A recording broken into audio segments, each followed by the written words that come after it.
ప్రభుత్వ పాఠశాలల విద్యార్థులకు నాణ్యమైన యూనిఫారాలు అందించేందుకు చేపట్టిన కార్యక్రమం వేగంగా కొనసాగుతోంది. విద్యార్థుల కొలతలు తీసుకోవడం, దుస్తులు కుట్టడం, నాణ్యత పరిశీలన, పాఠశాలలకు పంపిణీ వంటి ప్రతి దశను అధికారులు, సిబ్బంది సమన్వయంతో పర్యవేక్షిస్తున్నారు.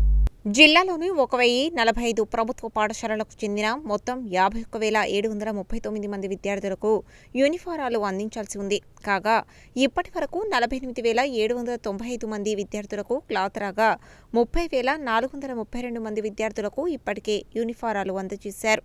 మిగిలిన యూనిఫారాల పంపిణీ ప్రక్రియను వేగవంతం చేసి ఈ నెల 30వ తేదీలోపు పూర్తి చేసేందుకు చర్యలు తీసుకుంటున్నారు. మరోవైపు జిల్లాలోని 55 రెసిడెన్షియల్ పాఠశాలలకు చెందిన 22,189 మంది విద్యార్థులకు కూడా యూనిఫారాలు అందిస్తున్నారు. ఇందులో కేజీపీవీ స్కూళ్లకు సంబంధించి 2 జతలకు క్లాత్ రాగా 2 జతల యూనిఫామ్స్ స్టిచ్చింగ్ చేసి స్కూళ్లకు అందించడం జరిగింది. మిగిలిన రెసిడెన్షియల్ స్కూళ్లకు 1 జత క్లాత్ రావడం జరిగింది. అట్టి యూనిఫామ్స్ను కూడా స్టిచ్చింగ్ చేసి స్కూళ్లకు అందించారు.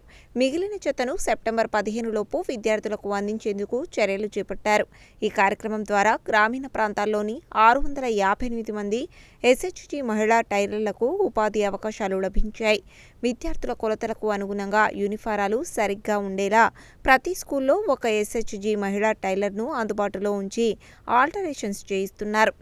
ఈ దుస్తులు కుట్టినందుకు గాను ప్రతి జతకు 75 రూపాయల చొప్పున ప్రభుత్వం చెల్లిస్తుంది. మొత్తం 2 జతలకు గాను దాదాపు 1,69,510 యూనిఫామ్స్కు గాను 1,27,13,250 రూపాయల ఆదాయం ఈ మహిళా టైలర్లకు అందనుంది.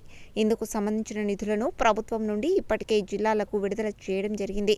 విద్యార్థుల సంక్షేమం, మహిళల ఆర్థిక సాధికారత అనే 2 లక్ష్యాలను ఏకకాలంలో సాధించడమే ఈ కార్యక్రమం ముఖ్య ఉద్దేశమని అధికారులు తెలిపారు.